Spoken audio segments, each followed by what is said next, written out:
Byler's not happening no matter how much you twist things.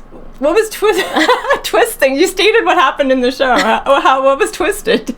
Is this twisting things? Let me know, guys. Is this twisting things? I'm embarrassed for you. Enjoy your downvotes. I will, thank you. Byler's not real.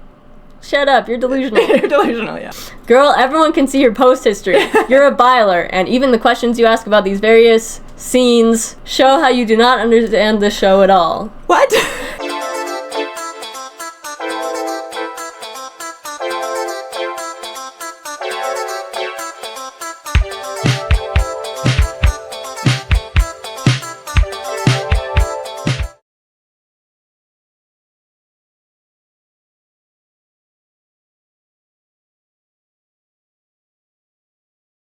Hello. Hi. Hi. Hello. Hello, Internet. Hello, Internet, and welcome to Byler Theory, where today we'd like to hear some thoughts. Would we? I guess. Yes! Why are we here? We said we want to hear some thoughts, but... I said I wanted to hear thoughts. I just... Yeah, I was brought along for the ride. Yeah. Yeah, some of the thoughts so far are not very thoughtful. There's some thoughts. They're not well thought out. No, there's like maybe one or two responses I've gotten so far that actually have actual thinking slightly involved. Right. They make some actual examples at least. So we'd like to hear some thoughts. So I made a post just listing a few like scenes that Bylers like to use as examples for evidence to back up Byler stuff. So we have Mike acting weird at the airport. Oh, hey, how you doing? Writers choosing to focus on Elle's memories with Max after the monologue. Mike claims to love Elle at first sight, but Duffers don't believe in it and make fun of it. Yeah. Using Will's feelings to fix Mike and Elle's relationship. Mike hiding his problem from Will and not telling him the actual issue he was having. Elle has never actually said anything she likes about Mike, and they don't really know anything about each other as people. The 11 breakup scene and Byler Rain fight were very different in tone in a very strange way that doesn't make a whole lot of sense. Polar opposite. Yeah, one was very like happy and bright, the 11 breakup, whereas the Rain fight was all like horrible and sad and devastating. Like, yeah. What was the point of that?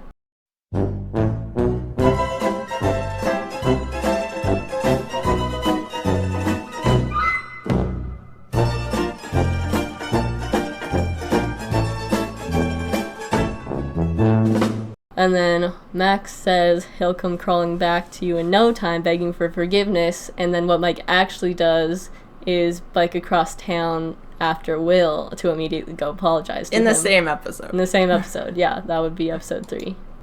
So I just made this post on the Stranger Things subreddit asking for people's interpretations of these scenes.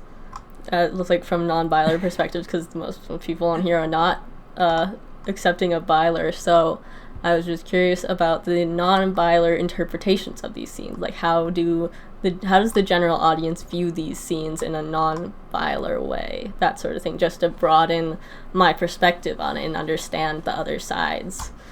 Yeah, what non-Byler explanation is there? Yeah. Byler's not happening no matter how much you twist things. What was twisting? You stated what happened in the show. What was twisted? What? Yeah, because I could say lots about these. Like, I did respond to these already, so I'm kind of curious of how you would respond to these. Yeah. But just... yeah, how do you respond to that? Byler's not happening no matter how much you twist things. Is this twisting things? Let me know, guys. Is this twisting things? This is stating what happens in the show and asking why and how you interpret that. I'd like to hear some thoughts. What do you guys think about these? Please be respectful, kind. Like, I just want to hear your perspective.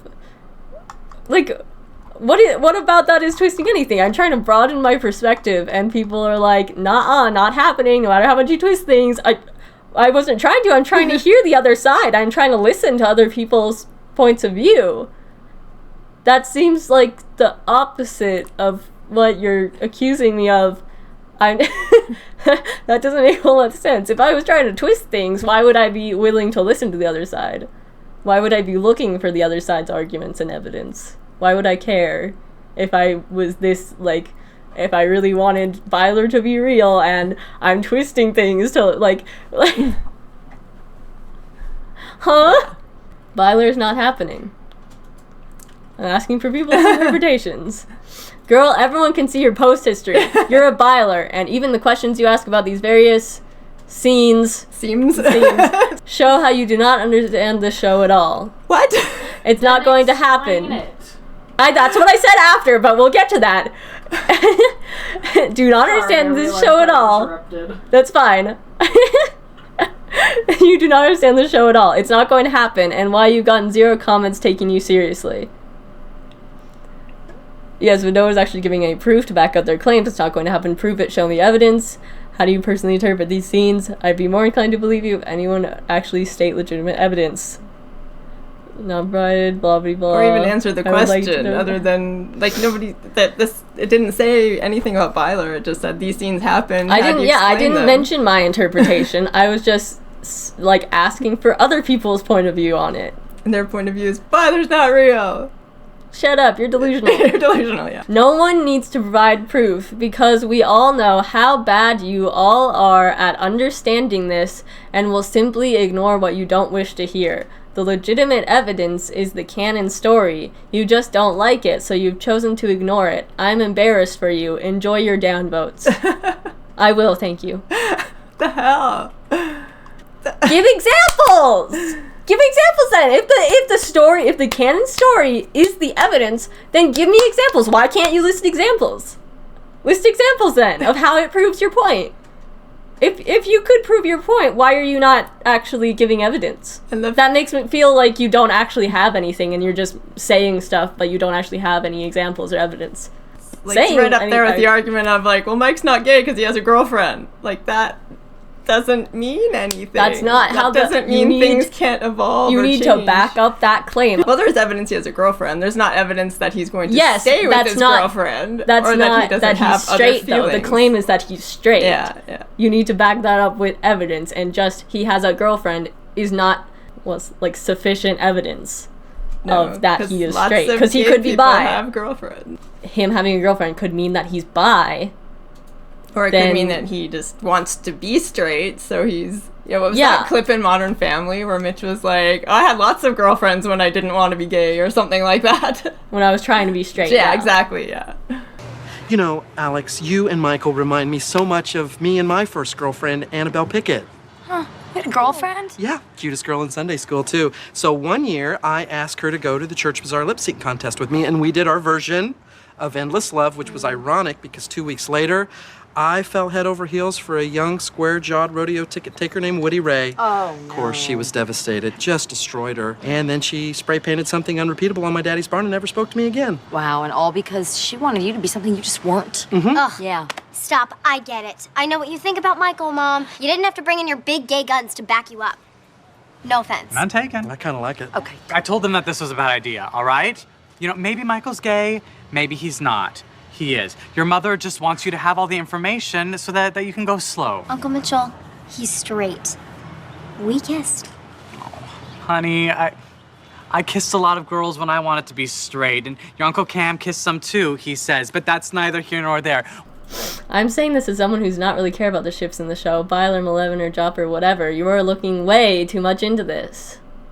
I'm literally just describing events in the show and asking for people's interpretations. How is that looking into this? And then also, like the Duffers as well as the lead costume designer specifically have confirmed that they pay close attention to details and that they put little hints, clues, and symbolism in certain places to have meaning. Yeah, I'm pretty sure the creators of the show want you to look into it. Like, yeah, they have confirmed that's why they created this. Specific parallels, symbols, and hints in the past. They have shown that they intentionally put these things. Oh, great. And additionally, these are just basic film media analysis tools. Film tools are very real, important, and useful, especially in the show when they confirmed that they use them in other contexts. These are all things that they use in all forms of media and film. Like, they use this in, like, all sorts of TV shows and movies, just not to the same extent necessarily, because like a comedy show probably won't have as much symbolism as like a drama or like a serious like sci-fi sort of thing like this does, and the creators have confirmed that they do. And this show has really created sort of like a movie series more than like a TV series. Like it's very cinematic.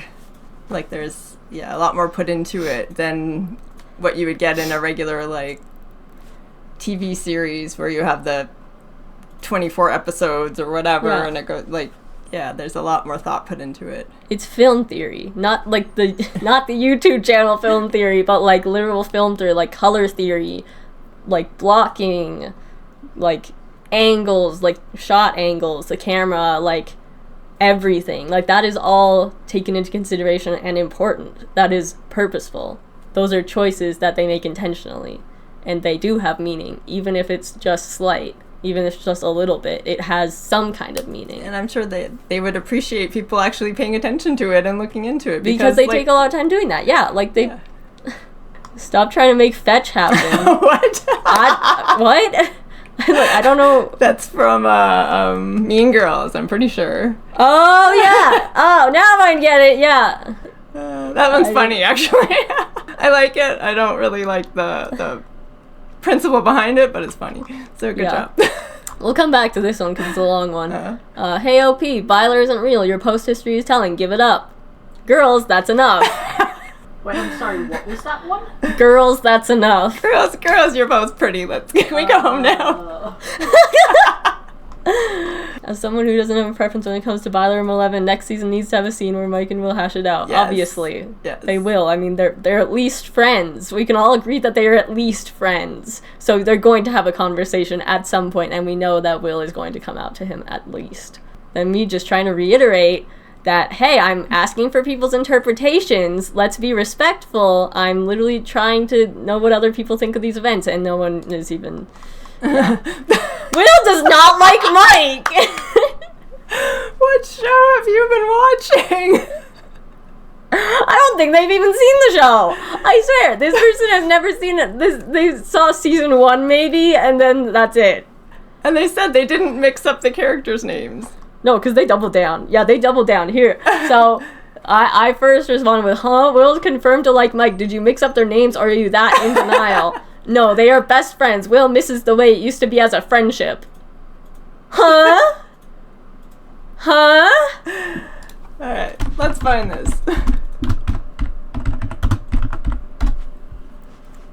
Oh my god, the first thing that comes up. This isn't the exact photo I was looking for, but it's pretty clear this season that Will has feelings for Mike. It's pretty clear. They've been intentionally pulling that out over the past few seasons. Even in season 1, they hinted at that and slowly grew that storyline. I think for season 4, it was just me playing this character who loves his best friend but struggles with knowing if he'll be accepted or not and feeling like a mistake and like he doesn't belong. Like, yeah, if you don't think he's gay or in love with Mike, then what was that whole, like, feeling like a mistake? Like the van scene where he's talking about, I mean, yeah, he's talking about Elle, but it's obviously him talking about himself and, like, saying...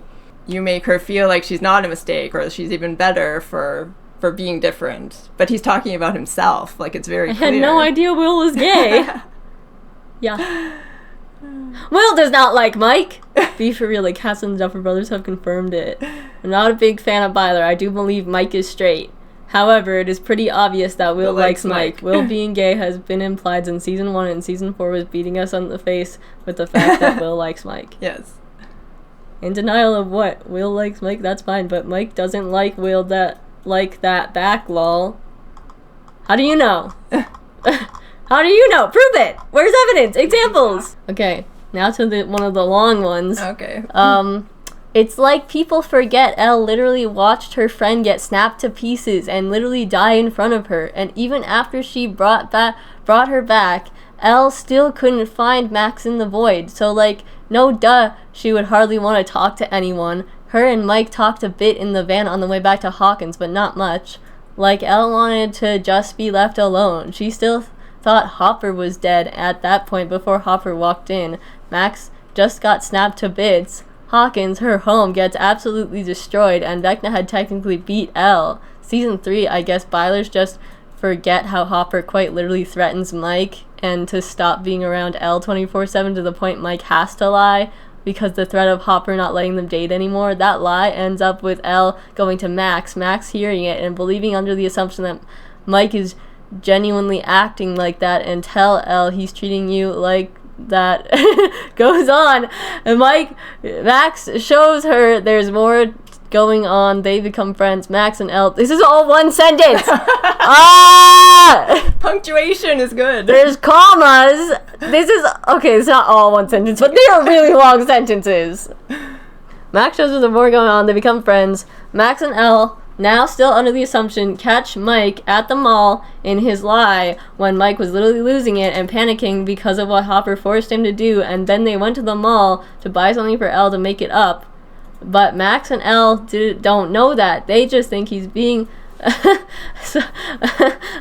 so cute. Break up. Keep in mind they literally miss each other the whole time and are making googly heart eyes the whole rest of the season. And Mike is quite literally trying to tell Elle he loves her in the store when helping Elle clean up in season 3, and they get back together. And yet again, Mike and words in his monologue gave her strength. Go look at the script yourself, not Max. Stop trying to baby Will. All he does is whine and cry wait, who's babying Will? All he does is whine and cry every season, even though he's crying like a baby, and wants to spend the rest of his life in Mike's basement. Poor Will.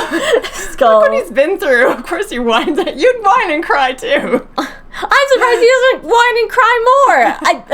Trying to make it seem like Will is in some love triangle when he's not. Do you know what a love triangle is? Man is an annoyance and just cries about not being included, or my favorite, being a third wheel, as if Mike isn't at the rink with his girlfriend. Like, season 4 is genuinely him crying and moping and complaining because Mike didn't call him. Odd, because the phone works both ways. Will couldn't call Mike. Yes, and that's a valid point to make, but I didn't bring that up. That's not relevant to this conversation. That is a valid point to make, but that's not relevant to this conversation. That's not something that I brought up. It's not relevant. And, like, yes, but it works both ways. Like, that's exactly the point, is that, yes, they were both in the wrong. That's the entire point. Like, what is his arc? Being less of a crybaby? Oh my god! What do you think? You don't know what his arc is because you're in denial about what his arc is. You would know what his arc is if you actually listened to the evidence. And watched the show. Like, his entire arc is coming to terms with the fact that he is different and accepting that and embracing it. And like character arcs and development like that is about proving that character wrong and teaching them that they are more than they thought they were. Like, that sort of thing is common. And so when Will says, I'm not going to fall in love in season 3, that is an important part of his arc. That is telling us exactly what his arc is. His arc is proving that statement wrong. It is that he is lovable, that someone can love him. That's his arc. That's what he needs to learn. Yeah. Well, and that even though his version of love is different from what's viewed as acceptable in that society, that doesn't mean he can't have it anyways. That doesn't mean that there's something wrong with him. Yeah. That's his arc, is accepting that and learning how to embrace that. Learning that he can be loved. Like, he thinks that no one could ever love him. He thinks there's something wrong with him. So his arc is learning that he can be loved, that people can love him. That's the whole point. Being less of a crybaby, growing up, to sit and believe that after 4 seasons of Stranger Things, after Mike and Elle are always at the forefront of things, then Mike gets an entire monologue about how much he loves her, to then think he's just gonna break up with her in season 5 for Will is beyond delusional. Maybe if Will had some actual character to him, some depth maybe, some growth, maybe he'd be more likable. Will is the most likable character. Like, he is so sympathetic. Like, you just want to, I don't know, I just want to give him a hug. Like, poor Will. Yeah. Oh my god. You would understand his character and his depth if you accepted his narrative and how Mike's relationship with him. that's part of his depth and his growth and his character is his relationship with Mike and his other friends and his family and everything. But because you're denying such a major part of that, you're not able to see the full depth of his character. So no wonder you don't think he's likable, because you are denying such an important part of his narrative. I would be upset. I would be like a little bit like, that's bad writing too, if I thought like, yeah, like if I agreed with this and thought that makes no sense, Byler's not happening, and he's just a sad, like, he's just sad and gonna be alone, then yeah, I would think that's bad writing too, and I probably wouldn't like him as much. I still relate to him to an extent, so I think I still would like him as a character, but I would think that it was bad writing to just make him be sad and like alone, be sad and lonely with like no chance of like that would be ridiculous. That would be bad writing. So I understand that, because yeah, with your point of view, do you people even like this show? I don't know. Like, if this is your view of the show, do you like it? Do you understand it? I don't understand how you can view the show and like it, because how these people view the show just sounds like a bunch of bad writing.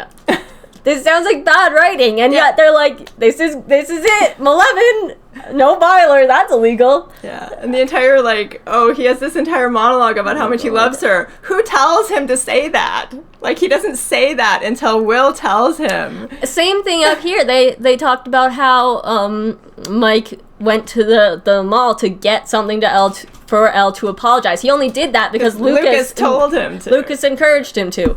His friend convinced him to. He doesn't do that on his own. Whereas with Will, he goes and apologizes on his own immediately, based on his own decision. Yeah, and like, yeah, Hopper threatened him, but he could have told Elle that. He didn't have to lie to her. He didn't have to. Yeah, because he could just call Elle, and Hopper would never know if he told her that Hopper, like, if he actually just told the truth and said, Hopper threatened me to, like, not hang around you anymore, and that's the actual problem, then that would be way easier. And, like, yeah, kids do dumb things and make stupid decisions, but at the same time, like, I just don't. And then, yeah, he didn't actually apologize to her and admit that he lied until after, because Lucas, like, because his friends were encouraging him to, like, mend things with Elle and fix it. Because they had a bunch of other stuff going on. The scene at the store where he's trying to tell her he loves her. Why can he not say Why that? Can't he? Why, yeah, like, if he does, why can he not? He can't even say the word. Like, the whole, like, blank makes you crazy. Like, wow. Who says that? Like, no one says that. Why can't he just say the word in a separate context? Like, he's not even saying he loves her. I mean, yeah, it would imply that. It would be interpreted that way. But just to say, they do say, love makes you crazy. Like, it's something old people say. What was the point of that? Like, that's what old people say? I guess. Sure, but that kind of just is something that we used as, like, a lot of Bylers say that kind of backs up the point that Mike views being like growing up and becoming straight as like the same thing. He thinks that having feelings for Will is childish, and so he's gonna grow out of it. And so it's something old people say to each other is like, because he doesn't understand about love. growing up and how like becoming straight as you grow up. Basically, that's what he thinks is supposed to happen. So that's why it's old people like that. So what other reason would he have to say that? Like, yeah, there's so much here that we could just dig into and pull apart to pieces. Like, please, oh my god. If you have anything to say in the comments, then please leave a comment about any of this, because it's, oh my god. Just, Poor Will. And Will has been bullied enough. Leave him alone. And we've been getting more comments as we read these. Oh god. I need to refresh it at some point. So we'll go through this one, and then we'll see what new comments there are. So, 1, because their friendship had fallen apart. So this is about the airport. Okay. At least this person actually answered the points you made. Sure, so yeah. That's good job. This is good. Good At job. least you're actually, like, making points with examples and stuff. Because their friendship had fallen apart, and it was awkward. They had far less of a connection than previously. That's why he couldn't hug Will at the airport. Possible. I mean, I could see that as a possible interpretation. He's acting like extremely weird for that to be the case. I can see acting kind of cold or detached, but acting or even that just like awkward? giving him like a half-hearted hug kind of thing. Like, yeah, like not really putting that much enthusiasm into it. But yeah, the whole like, like, and he looks like nervous, like he looks awkward, like flustered awkward, not just like detached awkward, if that makes sense. Like, but fair interpretation. Yeah. I would say that's a fair interpretation to make for that point. and at that point, did they really know their friendship had fallen apart? Yeah, they hadn't really talked in a while, but because they hadn't talked, like they didn't know where they stood. Yeah, and they've been best friends. They were they were each other's first friends. They've been best friends for like basically their entire lives since kindergarten. Yeah, which is like a long time. Yeah, like 10 years. Because Yeah. they're 15, so or almost 15. Yeah. Well, Will was 15 that day. And Mike would have been like 2 weeks later. So. Yeah.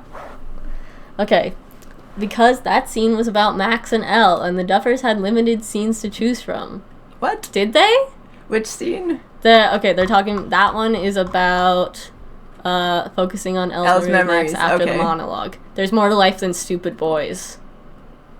But if you think, okay, this is kind of off topic, but you'd think if Elle was really upset about Max, which she is, obviously. Wouldn't she want to be comforted by her boyfriend? Because I know when I'm upset about something, I wish my girlfriend could just come over and hug me. Like, that's all I want most of the time. So why would she not look for comfort in her boyfriend if their relationship was fixed and she's really upset about Max? Because she is. Why would she not look for comfort with her boyfriend? Mm-hmm. And not talking in the van on the way home either. Like, they said they talked a little, but not much. They didn't know at that point, because they make a point of, like, Dustin saying, oh, you guys don't know, before they go to the hospital. Like, why even have him say that unless they want you to know that the awkwardness in the van was not because she's upset about Max, because they didn't know that Max was in a coma at that point until Dustin told them, and they went to the hospital. I mean, yeah, she still could have been upset about seeing Max go through that, because Max did basically, like, die, and she had to bring her back. So that would be traumatizing. So I can see how they could make that argument that she doesn't know Max is in a coma necessarily, but after just watching her friend die, basically, in front of her and having to bring her back to life. Like, she could be pretty, like... Yeah, that would be upsetting, definitely. Yeah. But yeah, again, you'd want to, like... look for comfort in the person you're close with? The person you love, apparently. So that still, doesn't explain that. And then, they don't even talk about Max or their relationship. They don't talk about the monologue or anything. The only thing that Mike says that they talked about was a little bit about what happened with Brenner and stuff at the lab. Like, that's it. And that, Brenner said she wasn't ready. So anyway, that scene was about Max and Elle. The Duffers had limited scenes to choose from. Not really. No, the Duffers had as many scenes as they wanted. It's their show. They had lots of scenes. They could have, could have cut it to whatever. They specifically chose to include the line, there's more to life than stupid boys. They could have included a bunch of scenes and not that. They could have not included that. Yeah, you could have. And they have lots of things with Max and Elle that didn't. It's their show. They can do whatever they want. Yeah, and especially since it's not, like, limited to a certain time slot, like in a network TV. Like, all the shows are different lengths, so they could. That episode was like 2.5 hours or something. Like, they could have. In what universe? Were they?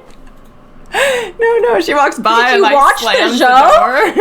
Yeah, she slams the door, leaves it open 3 inches, but still, she metaphorically slams the door, which is the exact same scene. Like, it's the same shot that she does where she slams the door after she is lied to by Mike, which is a weird parallel to make if she's not, mad at Mike or, like, upset. She, like, snubs them, walks right by them, looks pissed off. Yeah, she, like, glances at them and looks, like, not necessarily, like, upset about... She doesn't look, like, sad, like, upset about Max. She looks kind of annoyed.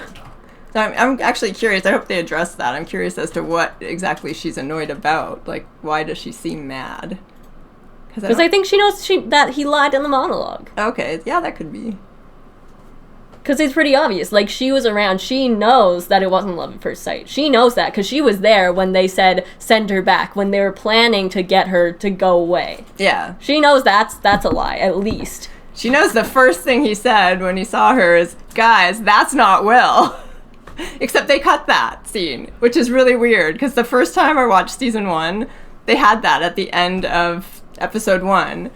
Right after they see Elle in the woods, they have Mike saying, guys, that's not Will.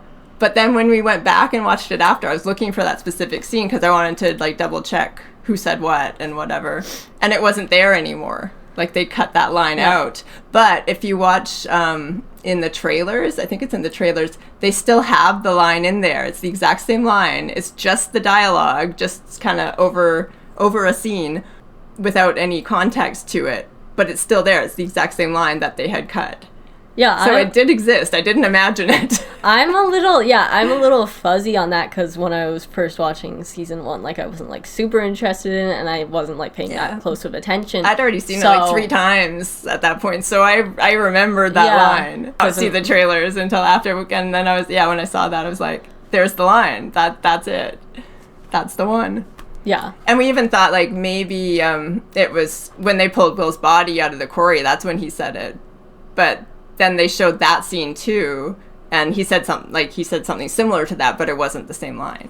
So, and they also took out Will's grave in season 1. So they did go back and edit other things, because I remember going specifically and looking to see what the dates on the grave were after watching season 2, to see whether the birthday that Joyce mentioned was the same as the one on the grave, and it wasn't. The weird thing about that is, though, one time I tried to search up Will's gravestone, and there were no pictures on the internet at all. No, it's bizarre. Yeah, I did that too. Which you'd think, even if they cut it out of the show, there would be some trace of it on the internet. So that's really strange, because there's no way that they could, like completely, like, clean out the entire internet of all, like... I don't know, yeah. You can't erase every trace of it off the internet, so I'm really confused about that. Me too, because I remember looking at it, because I'm usually curious about that kind of thing. Like, when I hear dates mentioned, I'll go and, like, check whether there's continuity errors with the date previously being mentioned. And, and it wasn't the same. I don't remember what the date on the gravestone was, but it definitely was not March 22nd. It wasn't even March. I think it was like August or April or something. I remember it starting with an A. Anyways, that's sort of irrelevant. But it's just weird. If it's true, maybe I'm misremembering it. But if it is how that happened, then it shows that they did edit things from season 1 because things changed or whatever, and they wanted to. I don't know. Yeah. I don't know what reason they took the "that's not Will" line out. Maybe because it was too obvious. Like, if it gave stuff too, like... It contradicts the monologue very much. Him wanting to send her away also contradicts the monologue, and that's, like, way more obvious. So, and they didn't take that out, because obviously that's important. But they do talk about, like, they showed that exact scene in the monologue, and have, like, talking about her in the t-shirt and whatever, and say, like, my life began that moment I saw you and whatever, like, which kind of, if you go and watch that scene again and it says that's not Will, then obviously you can tell that. Yeah, I guess. Whereas people may not be looking further ahead into it. But they would remember what happens in the show, you'd think, especially the people who say that, like, I've rewatched the show a bunch of times. Because they didn't take that line out until, because didn't you say you remember hearing it too when you watched it? I vaguely do. I wasn't paying that much attention, but I remember hearing it. And like, I can hear it in my head. You didn't watch it with us until, like, earlier this year, or I guess last year, earlier, 2023. Yeah, it would have been, like... Was season 4 out at that point? Yeah, it came out the year before even. Oh, okay. Which is weird. Yeah. But I don't know. It's all weird. It's weird. But yeah, maybe they decided they wanted to keep that line as like some Vecna reveal kind of thing in season 5. Like, who knows? We don't know. We'll see. It's all speculation. Yeah. But, Mike and Elle were talking just fine. Were they? Because the only people we actually see talking after the monologue and when they get back to Hawkins is Mike and Will. Why don't we see Mike and Elle talking? If they're talking just fine, then why don't we see them actually have a conversation? Yeah, they're not even, like, really walking together when they're all walking. No, they're not. They're completely separate. They're blocking. Yeah, they're completely separated. Why don't we see... If they're talking just fine, why don't we see them talk at all? Why don't we see them talk? You'd think if it was important enough, they would show it. Yeah. He was the only one she talked to at all, which is why Mike could explain her feelings to Will. Her feelings? Was there really anything about her feelings? I thought it was more just about, like, stuff with Brenner at the lab. And maybe some of his inferences based on that. Yeah. I don't remember exactly, but that's... The only people who think they were on rocky ground are idiots who see what they wish to see. You're the one seeing what you wish to see. Oh They were God. talking just fine. They didn't show that. They didn't show them talk at all. We had Mike mentioning that they talked a bit. About Brenner, which is sort of Not like, about their relationship, or not about the monologue, or what he said, or anything. Yeah, that's just fine. They had 2 days in a van together. And Yeah, he said when Will asked, are you and Elle talking? He said, not really. I mean, a bit. So literally Mike's own line, exactly what he says, not really, is the first thing he says, which shows that they are not talking just fine, because he says not really. A bit is not talking just fine. No. What? Oh well. I guess we're idiots. Lol, an assistant wrote that they don't believe at first sight. Love at first sight. It's not even the right site, but okay. That's who was running the Stranger Things writers account at the time they wrote that, and the assistant was fired from the show for being inappropriate towards one of the actors. Okay, well that's a problem, but that's unrelated. Not relevant, but okay. Then good thing they were fired. But they still did make, that doesn't... They didn't make fun of the trope, considering they allowed Argyle and Eden to hook up, but it was like this comedic, like, not to be taken seriously. They did make fun of it! They had the sappy romantic music, and they're stoned, like, what? Argyle's entire character is a joke. His entire character is played for comedy. Anything he does is played for comedy. Yeah. What do you mean they didn't make fun of the trope? They did! And even if the tweet thing wasn't true, like, which I'll take that. I will accept that. Yeah, stuff posted on Twitter or whatever doesn't necessarily reflect the show. Yeah, if that's true, an assistant wrote it, then sure, I will accept that. But they did make fun of the trope in the show, still. And they definitely proved that Mike was not in love with her at first sight, like just through if you just watch season 1. His yeah, actions this isn't through season 1. Yeah. The tweet isn't the best evidence. Like, that's not what proves it. That's just an extra point that, like, anything that gets posted on the writer's account, you would think would have to go through, like, checks and, like, make sure that it's accurate before being posted. They wouldn't, like, let just... Yeah, or they would take it down, which I don't think they did. Yeah, they would make sure that what's being posted isn't, like, spoilers or, like, inaccurate or, like, it would have to go through some sort of validation or, like, check or something. Like, I can't think of the right word, but yeah, like that sort of thing. Also, even if they did believe that at one time, they were allowed to change their mind. I'm pretty sure the tweet was after the monologue, because someone asked specifically, do you believe at love at first sight, and they were like, ask anything, wrong answers only, and they said yes. They wrote changed their mind. They wrote the monologue. No one forced them to put Mike in saying he loved her from first scene on. The delusion. Because they wrote it because they wanted Mike to be lying. They wrote it as a lie. What? You can't write things as a lie. You can't make your characters say things that aren't true. Especially when he's, desperate and he thinks someone he cares about so much is dying and he wants to save her. Of course he's going to say whatever is necessary. No one's saying that they forced that they were forced to write that it was love at first sight. They chose to write it that way. They chose to make it a love at first sight thing when we know that's not true if we watch season 1. You can watch season 1. Does that feel like love at first sight? Yeah, everything he does in season 1 is the proof that he wasn't in love at first sight. You don't even need the tweet. You don't even need the season 4 making fun of the trope. You don't need any of that. That adds to it, but you don't need it. If you watch season 1 and listen to what Mike's saying, like, look at what he does in the show, it completely disproves what he says. Yeah. You don't need the Argyle and Eden joke. Yeah, he wants to send Will back to, or not Will, he wants The to fact that her send name Elle is back to Eden, where... too, is also like a freaking joke. Yeah. The whole thing is a joke. Yeah, he wants to send Elle back to the institution or wherever she came from. They think she's from a loony bin. And just go and find Will. That's all he cares about. Yeah, literally, Like, he it's- tells her, like, tomorrow you're gonna go, and you're gonna go knock at the door and pretend that you don't know me, and then my mom's gonna know what to do. She's gonna take you back where you belong, or whatever. She's gonna, she'll know what to do with you. Yeah. To, like, get rid of her. He was planning to get rid of her. They didn't want her. They didn't need her for anything at that point. They didn't know, like, anything. And he was only, like, convinced that they had to keep her around when she recognized After the she photo recognized of Will. Because he even said to, like, Dustin and Lucas, guys, she knows Will, right? Like, she recognized Yeah, he the only photo. wanted to keep her after that.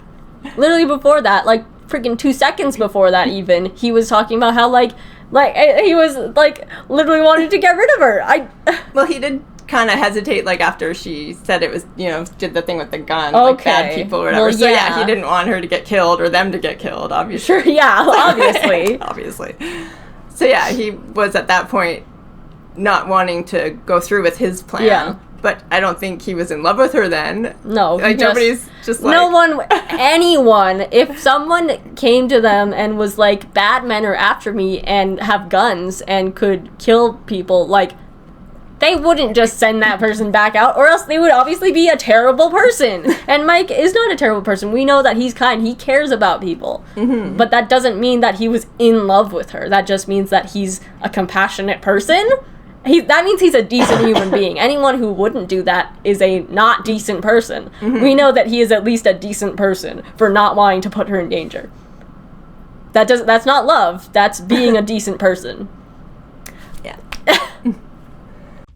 That's all for part 1 of this video. I hope you enjoyed it. If you want to know when the next part has come out, hit the subscribe button and the notification bell.